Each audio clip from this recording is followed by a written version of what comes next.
welcome back to our Connect with Southeast Asia online panel. I'm Jennifer, the managing editor of TechOrange. Welcome back. And in the last episode, we focused a lot on the Indonesian tech market. And we have two very special guests. One is OVO, the other one is Bukalapak. Both of them are the tech unicorn companies in Indonesia to share their ideas with us. But today, we're going to focus more on the two other special markets. The first one is Thailand, and the second one is Malaysia. So let's welcome the two special guests. The first one is the Director and Head Investments of Singha Ventures, Mr. Chakraman. Hi everyone, nice to be here.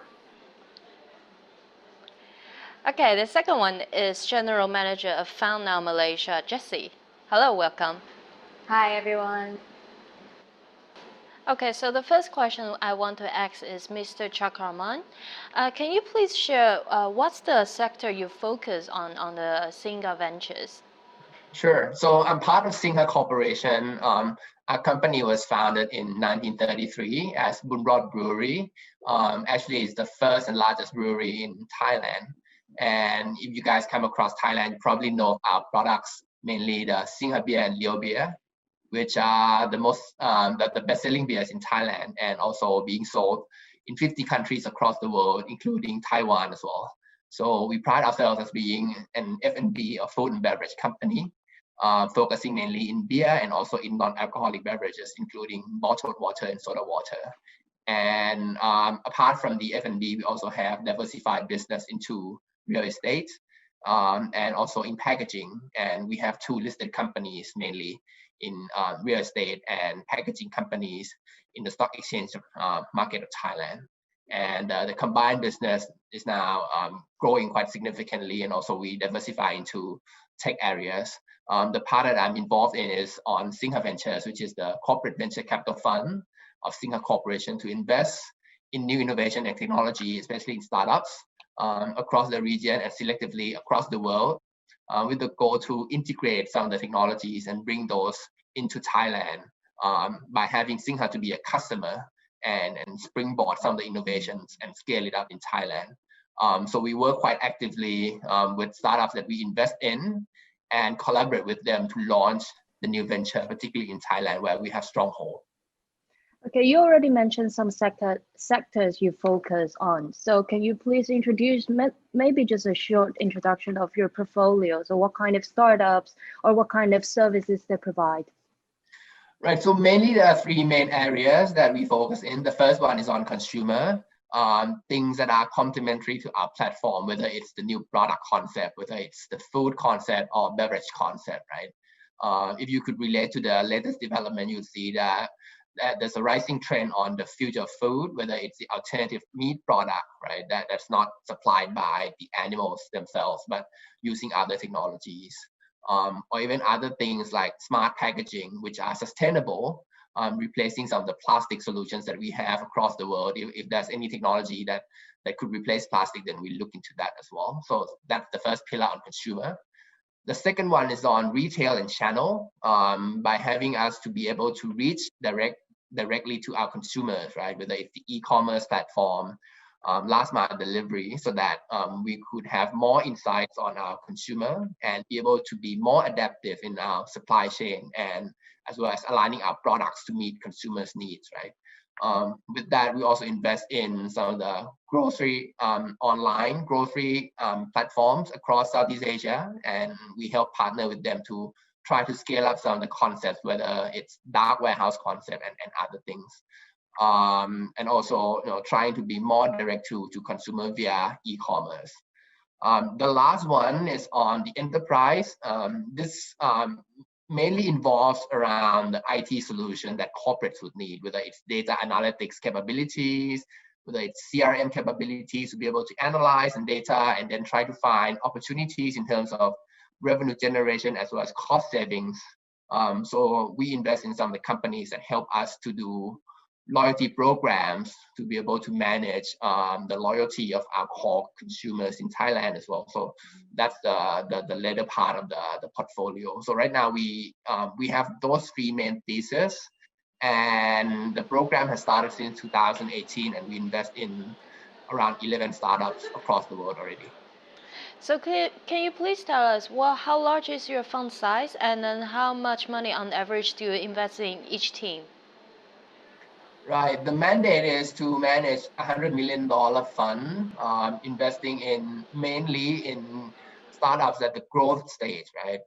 Those who are having the right product market fit already, but willing to scale up and expand into Thailand. That's the preferred case, right?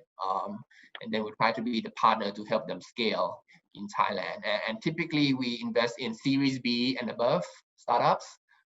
With a ticket size of around maximum $5 million US. That's the mandate that we have right now. And currently we have been leading some of the investment rounds in Series B companies and trying to scale them up in Thailand. So those are pretty much the focus for the team. Thank you, Mr. Chakraman. And Jesse, next question I want to ask you, because I know you're originally from Taipei, but right now you work for FunNow Malaysia now.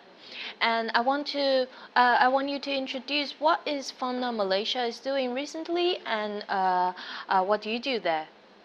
Yeah, so FunNow is an on-demand lifestyle booking app to offer the last-minute reservation in very good price. So by lifestyle, we have massage, we have F&B, we have hotel staycation, and all the other fun you can imagine. And one of the best thing of us is that you can just open the app and discover the nearby activities and then book it within 30 seconds without cash. It's a cashless app. Yeah. And we have more than 1.5 million registered users around the globe, including most of the cities in Taiwan. And we have branches in Tokyo, Okinawa, Osaka, Hong Kong, and entered Malaysia market in 2018. So we right now have a small company in KL. And yeah, I think that's pretty much it. And we have more than 1,000 deals in KL as well. So compared to Taiwan, we are more focused on the massage and the staycation and F&B in KL. Yeah. So can you please tell us why FunNow choose Malaysia to expand the second office, and why massage service in Malaysia? Is it very popular there? Actually, when we start to expand our overseas range, the first step is actually Hong Kong, because we thought it might be less gap compared to Taiwanese and Hong Kong people. We are more like have the similar culture, and so that we have the same, like a little bit same reasons to Malaysia market, because they have 30% of Chinese people lives in Malaysia, right? But the key thing is that we met one of our partners who has a lot of connections in Malaysia, and he is really keen to our business model. So we just have this partnership and decide to enter this market. Are there any user behaviors that is special or different from the users in Taipei? Can you please share your market insight with us? I think the very unique part of the Malaysia is they have 3 different races. One is Chinese, as you may know, and most of the population is actually Malay, and we have Indian as well. So when we step into this market, we face the language problem, and we face a lot of what kind of package we have to focus on. So I think that's a very unique of Malaysia. Also on the business side, we noticed that the e-wallet is actually really popular. I'm not so sure if Jennifer will discuss this part later, or can I just share it now? Yeah, since now you already mentioned the e-wallet in Malaysian markets, so might as well just share more insights with us, please.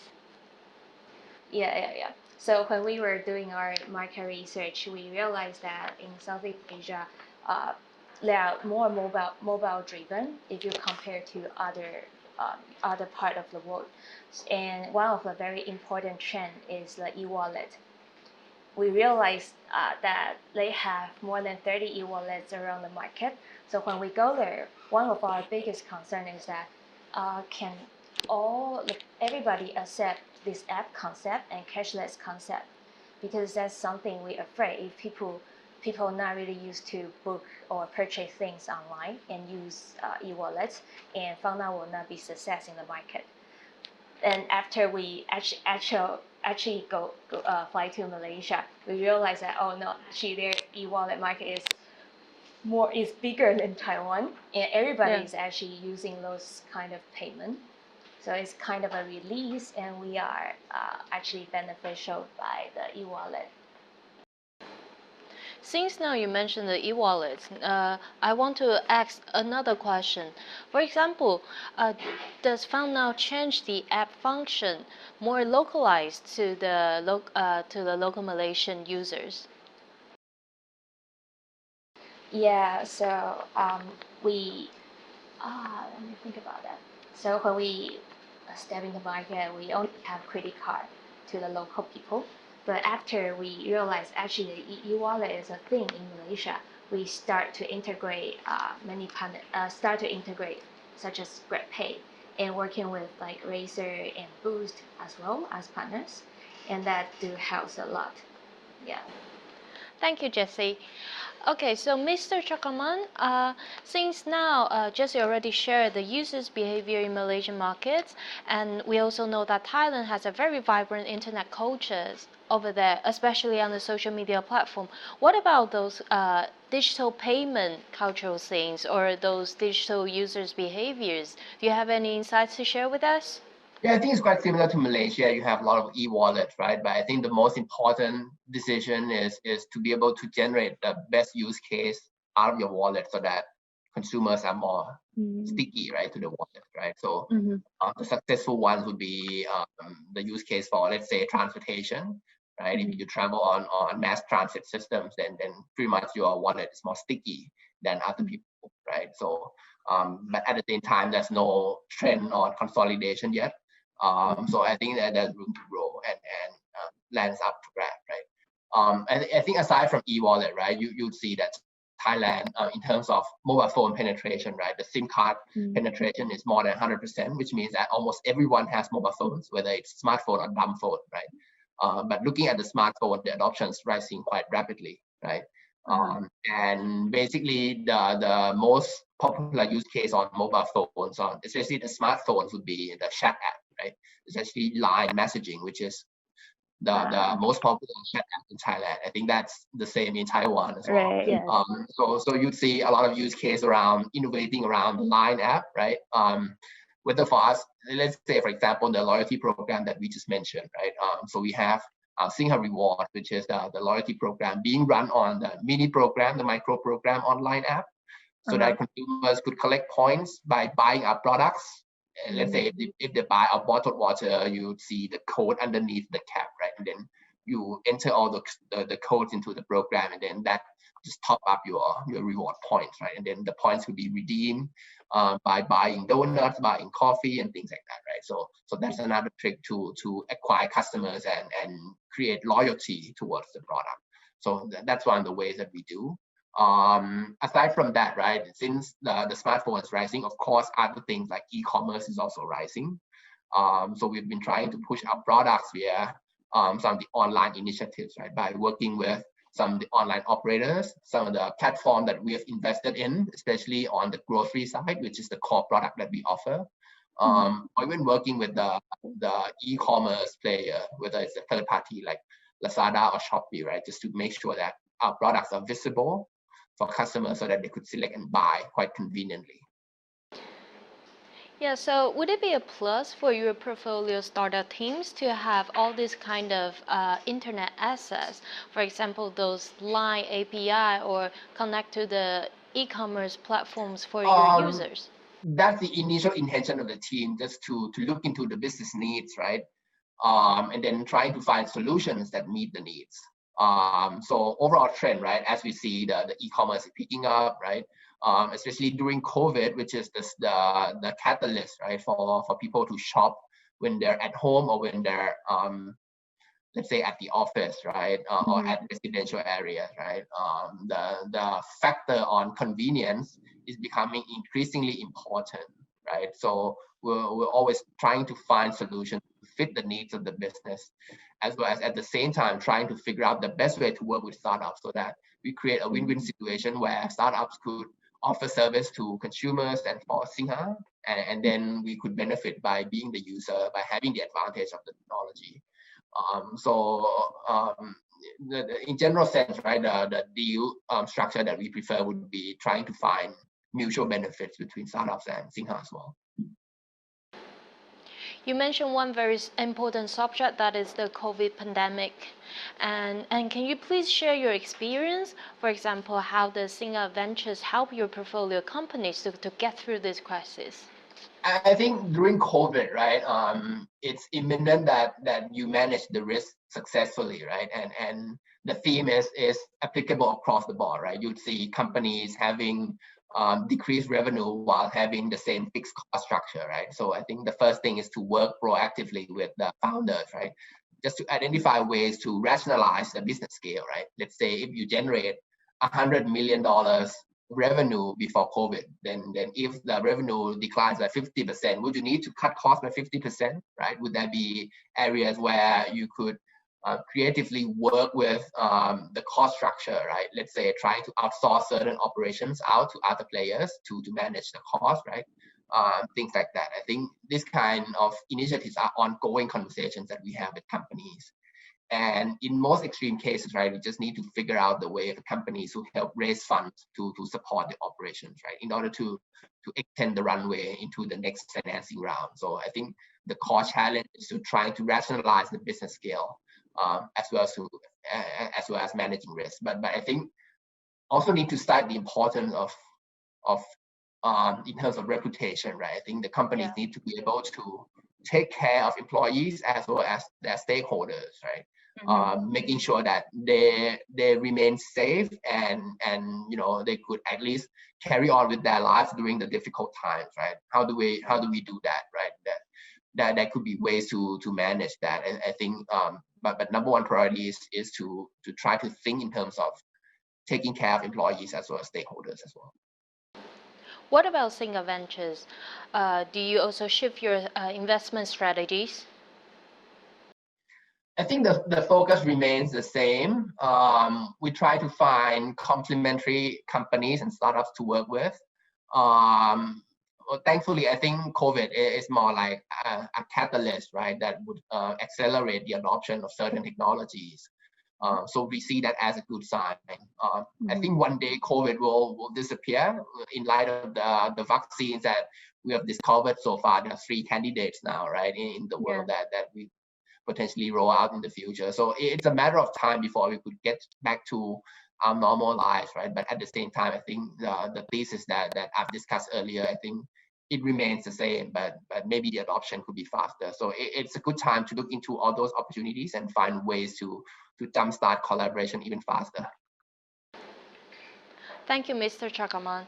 And Jessie, I want to ask you, so last year I know there's a very good news for FunNow, which is you've had a new series of fund in 2019. And at the time, the strategy was to expand faster in the Southeast Asian market. However, due to the COVID-19, I bet the strategy has changed. Or how do you shift it, or how do you adapt to this year's challenge? Okay, so FunNow is actually born in Taiwan.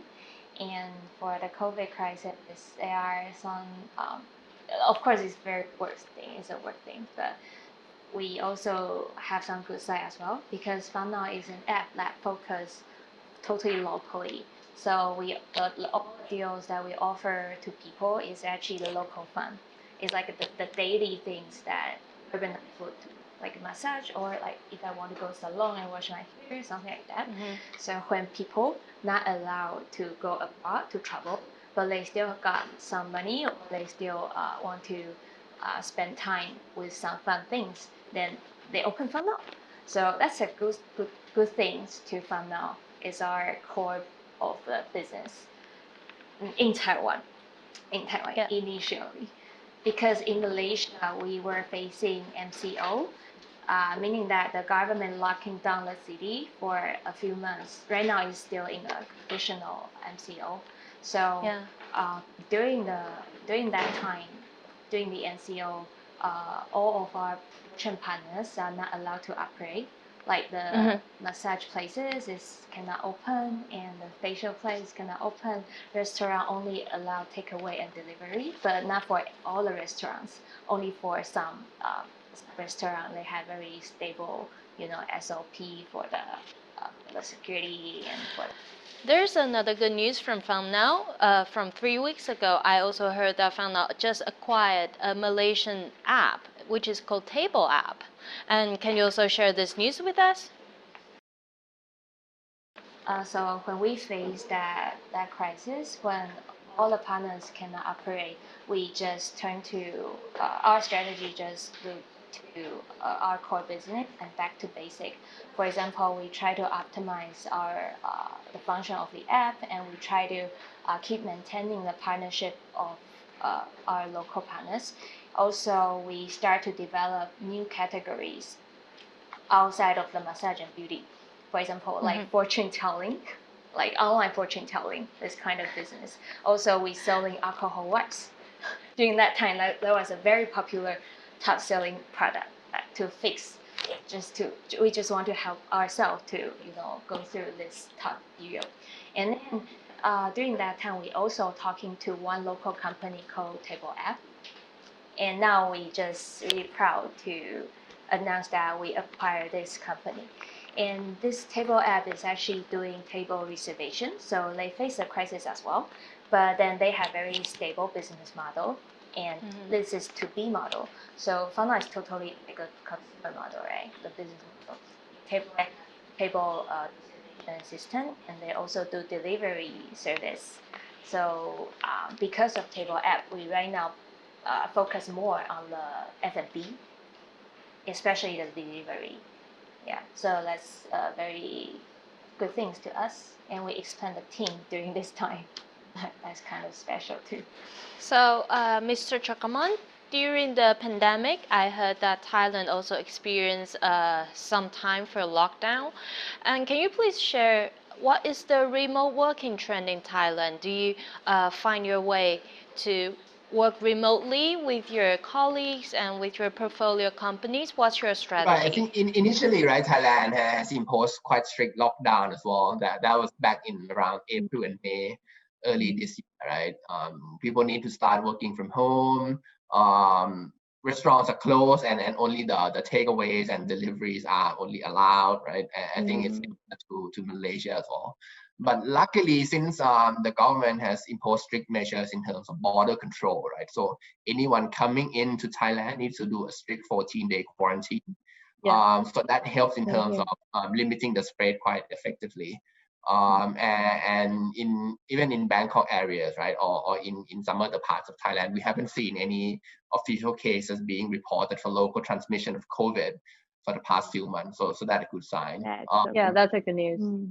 Yeah, regardless of that, right, people are still quite vigilant. So people wear masks in public places, trying to stay social distanced, right? But again, in terms of normal life, people are back in office. Even from here, I started working back in office already for the past few months.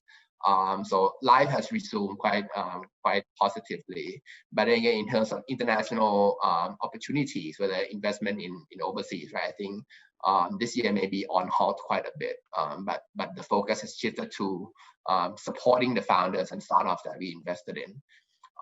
As well as trying to find local opportunities, supporting the local startups. So that's another angle that we're trying to be more proactive. Thank you, Mr. Chakaman. What about Jesse? How do you cope with the remote working style? Remote working style. Yeah, so I'm actually currently in Taiwan, but my team is in Malaysia. So it's kind of a big challenge to me, but we will conquer it.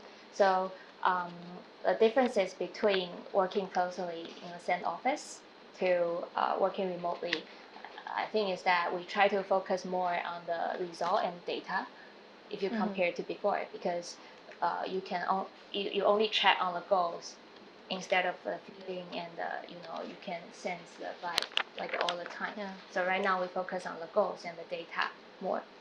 I think that's the biggest changes to FunNow. Yeah.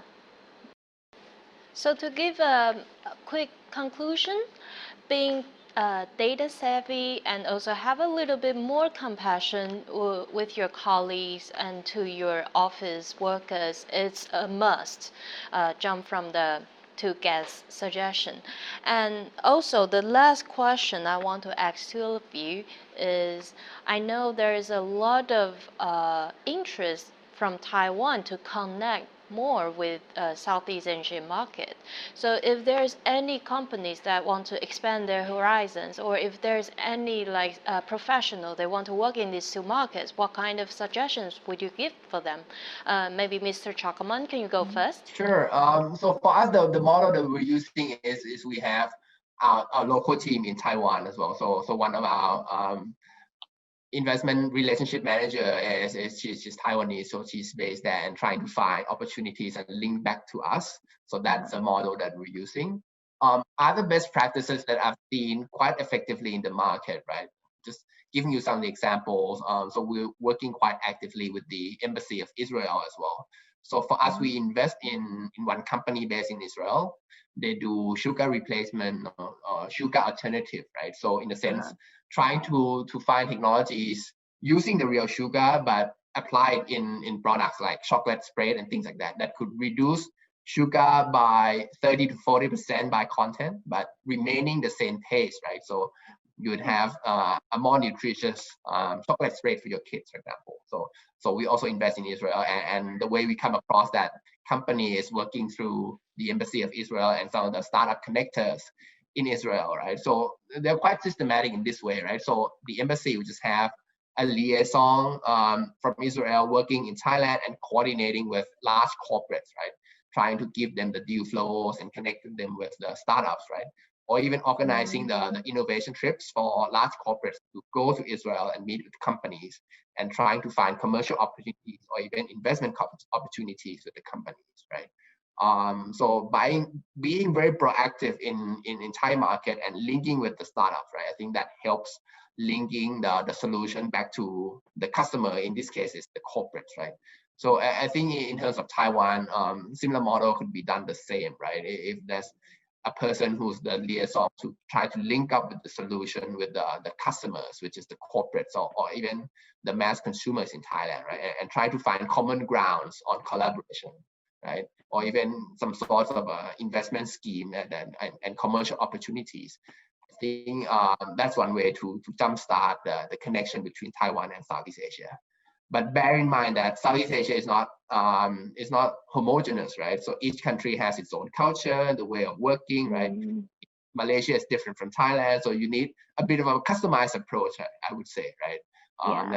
Local, right? Being more localized and trying to fit to the culture, right? I think each country works differently. Thank you, Mr. Chakaman. What about you, Jessie? Any suggestions for us? I think in Southeast Asia, up in Malaysia, I think the connection is always the key. So try to look for a very good partner who can help you, and try to be more local. I think that's the only thing you do the localization. Thank you, Mr. Chakaman, and thank you, Jessie. Thank for both of your precious time. I'll hope to see you next time. Thank you, Jennifer. Thank you, everyone. Thank you, Mr. Chakman. Thank you. Thank you, Jesse. Jessie. Bye.